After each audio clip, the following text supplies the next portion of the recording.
Üstüme жамынганга жаман сөз айтпагыла туугандар. Просто üstüm суу болбош үчүн жамынып алдым. Мен кошумча кийим алып аптырмын. Бишкек шаарынан 5 сотук жер аянтын реалдуу баа менен сатууга коюп атабыз.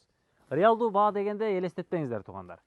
Салыштырмалуу 5 колду, 10 колду, 5 манжаны оозго тыккандарга караганда реалдуу бааны чечип койдук. Ээси менен сүйлөштүк. Ээлери дагы мындай спокойный, жакшы эле кишилер экен. Сөзгө келе турган адамдар.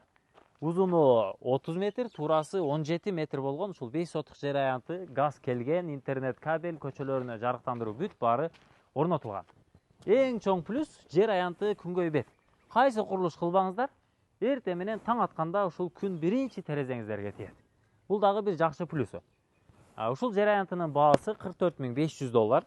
Ээси менен сүйлөшөсүздөр, кызыл китеби колдо. Бүт коммуникациялар келип толук болуп калды. 5 көчө күнчыгышта канализация уже ташталып, бир көчөнүн артынан бир көчөгө кирип келе жатат. Буюрса ушу 2025-тин аягы сиздер алып курулуш жасап бүткөнгө чейин канализация дагы бул көчөлөргө кирип калат. Анткени аябай тез өнүгүп атат да. Бул өзү Новопавловка былтыркы жылы Бишкек шаарынын эсебине кирди го, Сокулук районунан бөлүнүп. Ошондуктан бул жакта өнүгүү тез. Дарегине келем десеңиздер, Профсоюзный көчөсүнүн аягы батыш тарапка. Бүтүшүнө келесиздер, асфальттын бүтүшүнө. Андан бери бир 300 метр өтсөңүздөр 166-чы автобустун конечниги бар экен.